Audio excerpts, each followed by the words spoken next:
Hello students, how are you. उम्मीद है आप सब अच्छे हैं। आज हम भूगोल का लेसन नंबर 2 रीड करेंगे और समझेंगे। वीडियो को ध्यान से सुनना है और समझना है।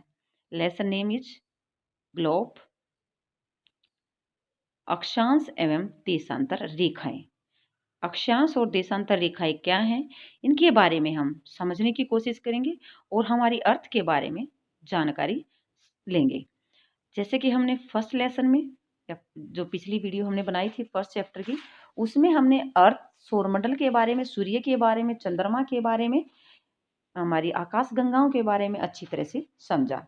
आज हम अक्षांश और देशांतर रेखाओं के बारे में समझेंगे। ये जो डायग्राम आपको दिखाई दे रहा है, इसमें ये हमारी क्या है, अक्षांश रेखाएं हैं और ये हमारी क्या है, देशांतर रेखाएं हैं।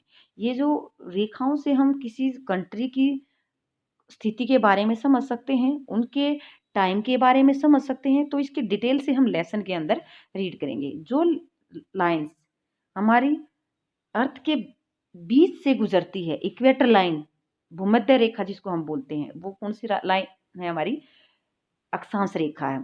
और जो हमारी नॉर्थ से साउथ वर्ल्ड को 2 पार्ट में डिवाइड करती है, उसको हम बोलते हैं देशांतर रेखा। ये 0 डिग्री पर है और ये भी हमारी 0 डिग्री पर है। ओके, तो इस प्रकार जो लाइन ईस्ट से वेस्ट की तरफ वो अक्षांश रेखाएं हैं, नॉर्थ से साउथ की तरफ वो हमारी देशांतर रेखाएं। इन्हीं रेखाओं के डिटेल से समझने के लिए हम लेसन को रीड करेंगे। वीडियो को ध्यान से सुनना है और समझना है। जो हम यहाँ देख रहे हैं, ये हमें ग्लोब है, जो हमें पृथ्वी के बारे में जानकारी देने के लिए सबसे अच्छा साधन है। पृथ्वी के कंटिनेंट के बारे में, ओशियन के बारे में, यानी महासागरों के बारे में, महाद्वीपों के बारे में, किसी भी देश के बारे में, किसी राज्य के बारे में समझने के लिए, जानने के लिए ग्लोब एक सबसे अच्छा साधन है। क्योंकि ग्लोब क्या है, हमारी अर्थ के जैसा एक प्रतिरूप बनाया गया है हमारी अर्थ के बारे में समझने के लिए। तो हम यहाँ देखते हैं कि हमने पिछले लेसन में क्या देखा था, पृथ्वी क्या है, हमारी गोलाकार नहीं है, बिल्कुल राउंड शेप नहीं है, बल्कि पोल स्टार और नीचे जो हमारा नॉर्थ पोल है यानी साउथ पोल है, दोनों पोल पर थोड़ी सी चपटी है, मध्य भाग में थोड़ी सी उभरी हुई है। तो इसकी हम यहाँ देख, जैसे ग्लोब पर यहाँ देख सकते हैं कि यहाँ बिल्कुल जैसे ये राउंड शेप दिखा रखी है, तो यहाँ नॉर्थ पोल से और नीचे साउथ पोल से थोड़ी सी चपटी है और यहाँ का भाग क्या है, थोड़ा सा उभरा हुआ है। इससे इसको भूभाग की कह सकते हैं, जियोड कह सकते हैं। ओके, तो अब ये ग्लोब अलग अलग प्रकार के हो सकते हैं, बड़े भी हो सकते हैं, छोटे भी हो सकते हैं। बड़े जिनको हम आसानी से एक स्थान से दूसरे स्थान पर नहीं ले जा सकते हैं, कई इतने छोटे हो सकते हैं कि पॉकेट में रखने योग्य होते हैं, छोटे। कई बार गुब्बारों पर भी डिजाइन बना दिया जाता है, आसानी से एक स्थान से दूसरे स्थान पर हम ले जा सकते हैं। तो कई बार ग्लोब स्थिर नहीं होते हैं, इनको घुमाया जा सकता है। हम जैसे कुम्हार का पहिया होता है जिसपे कुम्हार मटके वगैरह बनाता है, जैसे बच्चे खेलने वाला एक लट्टू होता है, रस्सी के द्वारा उसको घुमाते हैं, तो इसी तरह से हमारे ग्लोब को भी हम घुमा सकते हैं। ग्लोब प्रदेशों को, महाद्वीपों को, महासागरों को हम आसानी से सही आकार में उनके बारे में समझ सकते हैं। अब हम देखते हैं, पृथ्वी के समान किसी गोले पर किसी बिंदु की स्थिति का वर्णन करना कठिन है। किसी गोले पर, इस पर किसी स्थान की स्थिति कैसे बताई जा सकती है, इन्हीं से हम कुछ बिंदुओं या कुछ रेखाओं के द्वारा समझने की कोशिश करेंगे। ओके, अब हम यहाँ देखते हैं कि कैसे आप एक सुई ग्लोब में झुकी हुई अवस्था में स्थित होती है, जिसको अक्ष कहा जाता है। यानी कि हम समझने के लिए यहाँ पर दिखाई देती है एक सुई। यहाँ सुई किसको बोला गया है, ये जो पार्ट है दिखाया गया है, ये पृथ्वी का सुई का बताया गया है। पृथ्वी में ऐसा कोई ओरिजिनल नहीं होता है, काल्पनिक रेखा बनाई गई है। तो यहाँ हम देखते हैं कि ग्लोब में एक सुई जैसा पार्ट दिखाई देता है, जिसको हम अक्ष कहते हैं, पृथ्वी का अक्ष कहते हैं। तो 2 बिंदु होते हैं इसमें, जो अभी मैंने जो बताया है, एक नॉर्थ साइड में, एक साउथ साइड में, उत्तर ध्रुव, दक्षिणी ध्रुव। ग्लोब को इस सुई की चारों ओर पृथ्वी की भांति पश्चिम से पूर्व की ओर घुमाया जाता है। तो ध्यान देना, पृथ्वी जो राउंड लगाती है सूर्य के चारों तरफ, वो पश्चिम से पूर्व की तरफ घूमती रहती है। ओके, पृथ्वी पर वास्तव में ऐसी कोई सुई नहीं है, वो अपने अक्ष पर घूमती रहती है, एक काल्पनिक रेखा है। ओके, यह काल्पनिक रेखा ग्लोब को 2 हिस्सों में बांटती है। काल्पनिक रेखा है जो दो बराबर भागों में बांटती है। ओके, अब हम देखते हैं यहाँ पर, जिसको हम विषुवत लाइन बोलते हैं। तो इस विषुवत लाइन को समझने के लिए हम जो यह डायग्राम है इसको देखते हैं। तो ये पूरी राउंड हमारी अर्थ की तरह गोल शेप है। तो ये जो लाइन है ये अक्षांश रेखा है जो विषुवत रेखा है। आधा इधर पार्ट है उत्तर ध्रुव, आधा ही इसके दूसरी साइड में है दक्षिणी ध्रुव। ओके, तो बीच की जो लाइन है उसको हम क्या बोलते हैं? विषुवत वर्त। ओके बेटा, पृथ्वी के उत्तर में आधे भाग को उत्तरी गोलार्ध, अब ये बताइए पार्ट क्या है सारा हमारा? उत्तरी गोलार्ध। और दूसरी साइड में जो दक्षिण वाला भाग है उसको दक्षिणी गोलार्ध। 2 गोलार्ध है हमारे, उत्तरी गोलार्ध और दक्षिणी गोलार्ध, दोनों बराबर के भाग हैं। विषुवत वर्त पृथ्वी पर एक काल्पनिक वर्त बनाता है। काल्पनिक समझने के लिए विभिन्न स्थानों की स्थिति बताने के लिए ये बिंदु दिखाए गए हैं। जैसे कि ये 0 डिग्री हमारी विषुवत रेखा है, फिर 20 डिग्री, ये जो उत्तर की साइड में तो उनको ऊ से दर्शाएंगे हम, और दक्षिणी की साइड का पार्ट उसको डैश दक्षिण से दर्शाएंगे। ओके, समझाने के लिए। तो अब हम यहाँ देखते हैं विषुवत वर्त से ध्रुवों की तरफ जितने भी समानांतर वर्त बनाए गए हैं उनको हम अक्षांश समांतर रेखाएं बोलते हैं। अक्षांशों को मापने के लिए हम अंश यानी कि 0 डिग्री यानी कि डिग्री से हम इनको माप सकते हैं। ओके स्टूडेंट्स, विषुवत वर्त शून्य अंश है जो अक्षांश को दर्शाता है, यानी कि जो हमारी विषुवत रेखा है, इक्वेटर लाइन है, उसको हम 0 डिग्री से मापते हैं। विषुवत वर्त यानी इक्वेटर लाइन के दोनों तरफ ध्रुवों के बीच की दूरी पृथ्वी के चारों ओर वर्त का 1/4 है, यानी कि इसके जो पार्ट हैं ऐसे हम बना लेते हैं। तो ये बीच की है, तो ये पार्ट, एक पार्ट, 2 पार्ट, 3 पार्ट, 4 पार्ट, तो ये 1/4 भाग है ध्रुवों का। ओके, इसका जो टोटल माप है हमारा 360 माप है, यानी कि ऊपर हमने अभी इसमें यहाँ समझाया है, ये 360 तक होते हैं। यानी 4th पार्ट हो गया जो कितना हो गया? 90 डिग्री का हो गया। तो 90 डिग्री जो है उत्तरी अक्षांश उत्तर ध्रुव को दर्शाता है, और 90 डिग्री है जो दक्षिणी ध्रुव को दर्शाता है। ओके स्टूडेंट्स, अब हम यहाँ देखते हैं विषुवत वर्त से उत्तर की सभी समानांतर रेखाओं के उत्तर की साइड में जो रेखाएं हैं उत्तरी अक्षांश बोलते हैं, दक्षिण की साइड जो है उनको दक्षिणी अक्षांश बोलते हैं। तो अभी मैंने बताया था जैसे उत्तर के पार्ट को दर्शाने के लिए ऊ लगा देते हैं, दक्षिण हिस्से की लाइनों को दर्शाने के लिए द दिखा देते हैं। तो ये जैसे हमें अभी यहाँ एग्जाम्पल दिया गया है महाराष्ट्र का, देखो यहाँ महाराष्ट्र का चंद्रपुर और ब्राजील दक्षिण अमेरिका का बेलो होरिजेंटो। तो ये हम देखते हैं कि हमारा इंडिया इक्वेटर लाइन से यहाँ इस लाइन में, क्योंकि हमारे इंडिया से जो कर्क रेखा है वो बिल्कुल बीच से गुजरती है।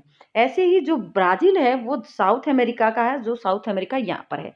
तो ये जो 20 डिग्री का जो अंश है वो दक्षिण में, वो साउथ अमेरिका के यहाँ है, और जो 20 डिग्री अंश उत्तर का है वो हमारे महाराष्ट्र के अंदर। इनकी स्थिति को दर्शाने के लिए किसी स्थान का ये एग्जाम्पल यहाँ पर दिया गया है। उम्मीद है समझ में आ गया होगा।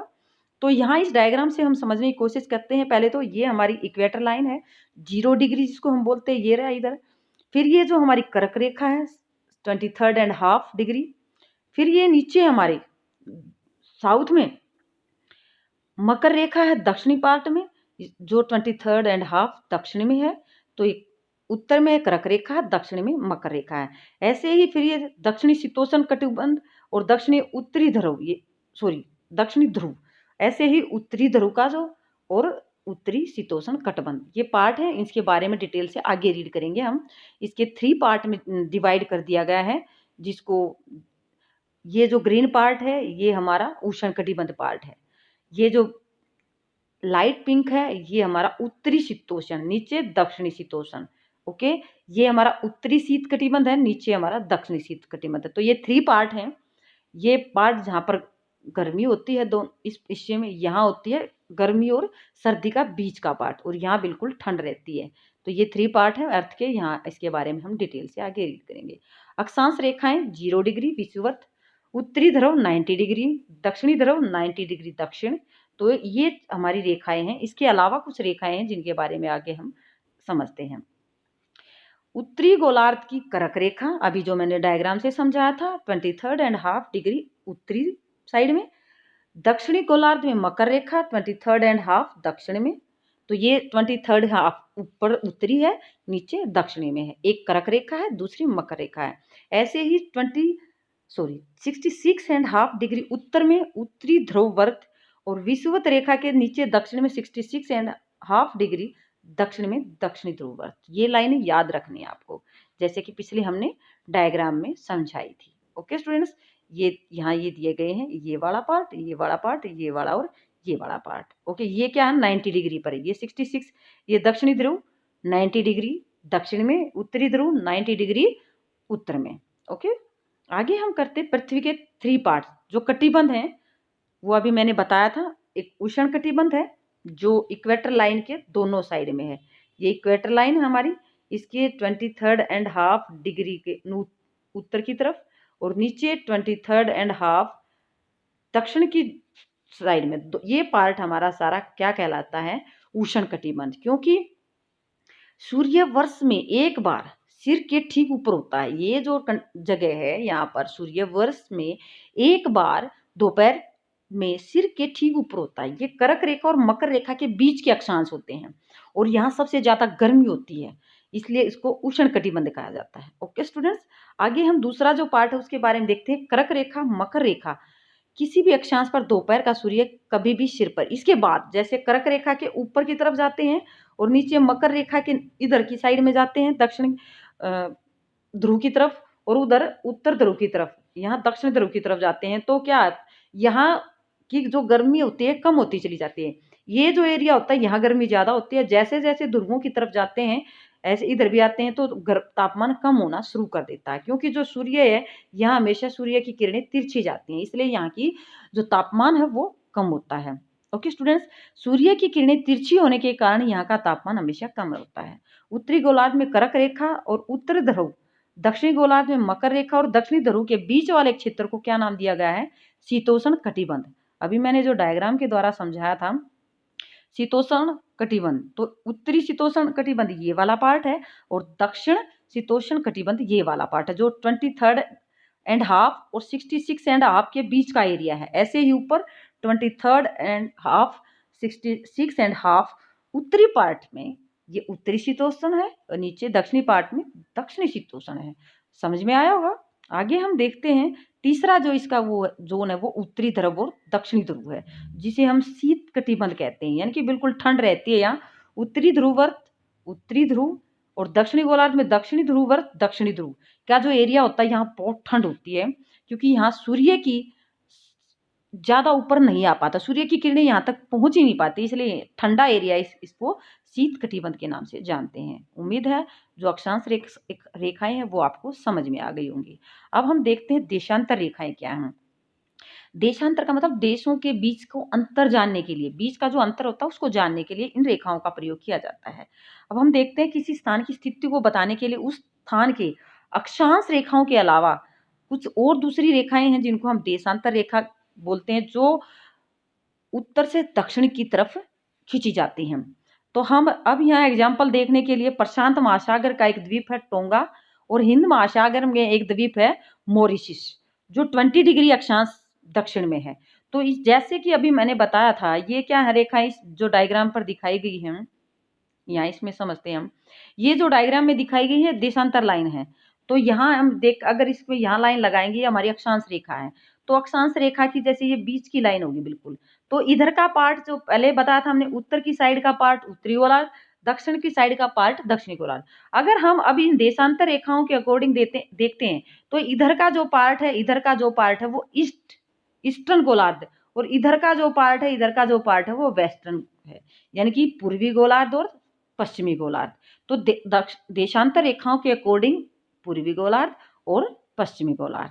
तो इन रेखाओं के अकॉर्डिंग यहाँ जो 20 डिग्री अक्षांश जो बताया गया है, हिंद महासागर कहाँ है, बिल्कुल इंडिया के नीचे, और ये प्रशांत महासागर है जो हमारा इस साइड में और इस साइड में दिखाया गया है। तो इस प्रशांत महासागर के दोनों को 20 डिग्री के अकॉर्डिंग यहाँ स्थिति जानकारी देने के लिए समझाया गया है। ओके, तो जो पूर्व से पश्चिम की ओर जो स्थानों की स्थिति है उनके बारे में जानकारी लेने के लिए हमने देशांतरीय रेखाओं को समझना जरूरी है।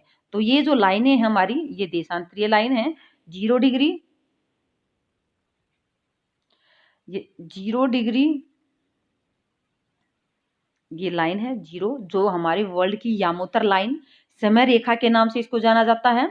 तो इसके 180 डिग्री इधर है, 180 डिग्री इधर है। तो इसको समझने के लिए जो लाइनें हैं इनको आगे डिटेल से हम समझेंगे। ओके स्टूडेंट्स, आगे हम देखते हैं जो देशांतर रेखाएं हैं उनके बीच के जो अंश डिग्री से ही मापा जाता है, उनके बीच की दूरी को, प्रत्येक अंश को मिनट में और फिर मिनट को सेकंड में। जैसे कि आप देखते हो, जैसे हमारी जो डिग्री, आगे समझाएंगे इसके बारे में, मिनट के लिए 1 डैश का यूज किया जाता है ऐसे, और अगर हम इसको सेकंड में लगाते हैं तो 2 डैश का यूज किया जाता है। तो इसको समझ लेना, अगर 2 डैश है तो सेकंड का सिंबल है, अगर 1 डैश है तो मिनट का सिंबल है। तो ये ध्यान रखना। ओके स्टूडेंट्स, आगे हम देखते हैं ये जो अर्धवृत्त बनाते हैं उनके बीच की दूरी ध्रुवों की तरफ बढ़ने से घटती जाती है। यानी कि जो ये हम यहाँ देखते हैं, जैसे यहाँ जो ये है, ये ज्यादा स्पेस दिखाई दे रहा है, लेकिन जैसे जैसे ध्रुवों के है तो इनके बीच की रेखाओं का जो जगह है वो कम होता चला जाता है। तो इस तरह से इसने बताया कि ये जो अर्धवृत्त बनाए गए हैं इनकी जो बीच की दूरी है ध्रुवों की तरफ घटती जाती है, और ध्रुवों पर जाकर क्या हो जाती है, शून्य हो जाती है, जहां सभी देशांतरीय आपस में यामोत्तर आपस में मिलती हैं। यानी कि जो ये लाइन है ना, ये सभी देशों की टाइम रेखाएं हैं जो आपस में जहां मिलती हैं ध्रुवों पर, वो आपस में यहाँ देशांतरीय यामोत्तर आपस में मिल जाती हैं।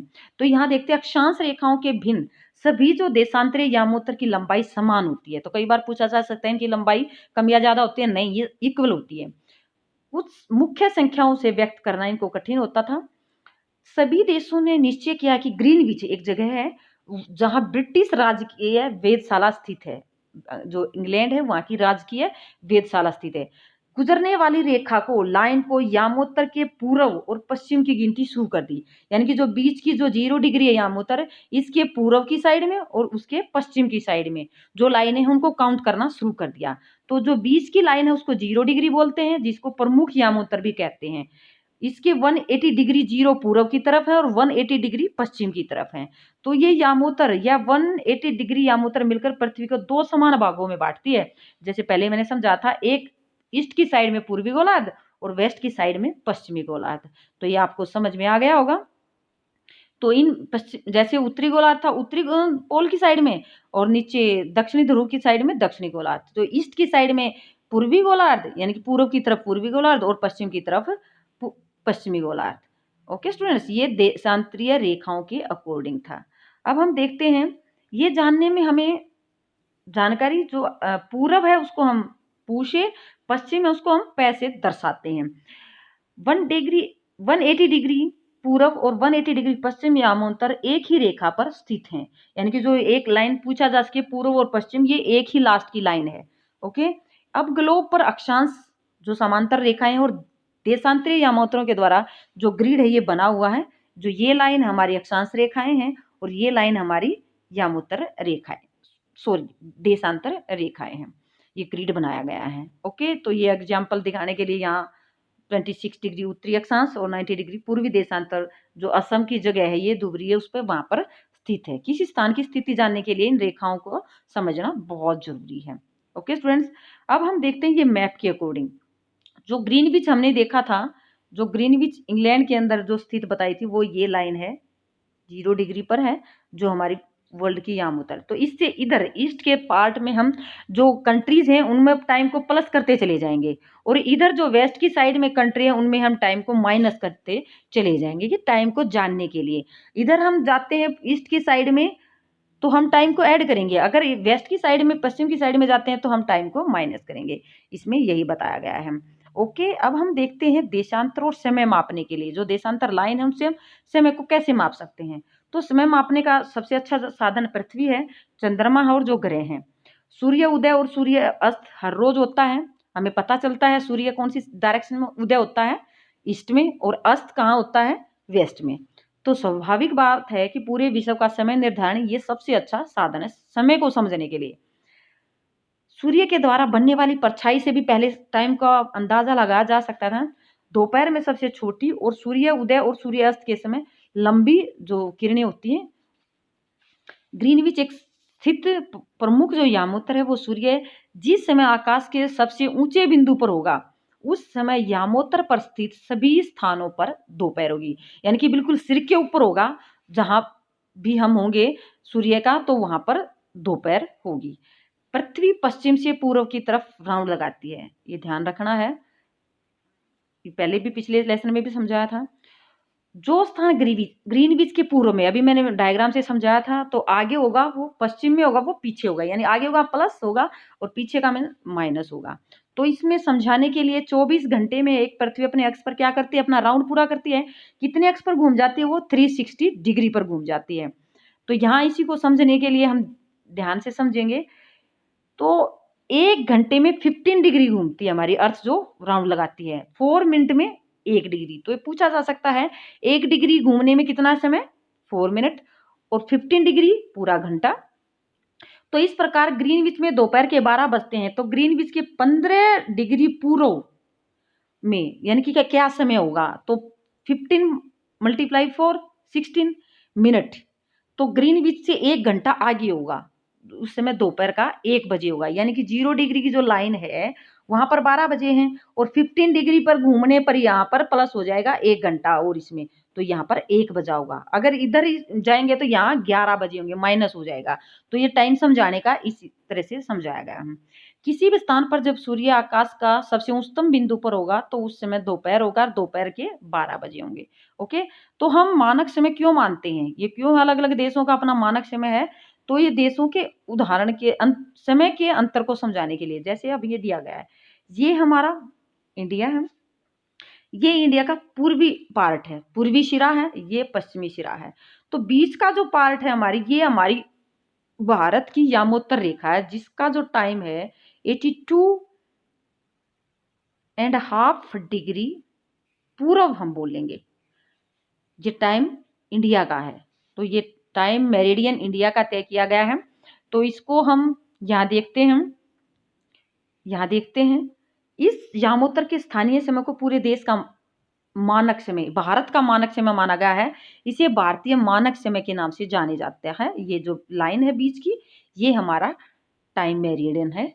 ओके स्टूडेंट्स, तो हम देखते हैं कि भोपाल के, ये एग्जाम्पल समझाने के दिए गए हैं कि इंग्लैंड में एक मैच चल रहा है, वहां 2 बजे हैं, दोपहर के 2 बजे शुरू होगा। तो भारत में उस समय कितना, जब इंग्लैंड में 2 बजे हैं, तो इंग्लैंड से हमारा टाइम है जो 5:30, यानी 5 आवर 30 मिनट आ गया। तो 2 में हम ऐड कर देंगे कितना इसको, तो क्या टाइम हो जाएगा हमारा? 7:30। तो इंडिया में इतना टाइम हो जाएगा। इसको हम अच्छी तरह से समझ सकते हैं इस तरह से ऐड करने से। ओके, तो भारत की जो ग्रीनविच है वो कौन सी, अभी मैंने समझा था, 30 भी कर सकते हैं, 82 डिग्री हाफ भी लिख सकते हैं, और ये 30 भी लिख सकते हैं। पूर्व जरूरी लिखना है। और पूर्व के अभी मैंने बताते हैं जो डैश है, ये मिनट का डैश है। तो ग्रीनविच से हमारा टाइम 5 घंटा 30 मिनट आगे है। लंदन में जो दोपहर के 2 बजे हैं, तो हमारे यहाँ टाइम इतना होगा। देशांतरीय विस्तार अलग अलग है। कहीं देशों में जैसे हमारी एक टाइम मेरिडियन है, एक देशांतरीय मानक समय अपनाया गया है। तो रूस में ऐसे 11 मानक समय अपनाए गए हैं। पृथ्वी का जो पूरा एक दिन बनता है वो 24 घंटे से बनता है। तो एक एक घंटे के टाइम मेरिडियन बनाए गए हैं। तो अलग अलग टाइम क्षेत्र में बांटा गया है। प्रत्येक जो समय क्षेत्र वो 15 डिग्री देशांतर तक गिरता है। ये समझ में आ गया होगा, उम्मीद है। वीडियो को ध्यान से सुनना है, लेसन को समझना है। ओके, समझ में आए तो वीडियो को शेयर करें, सब्सक्राइब करें। Okay, thank you.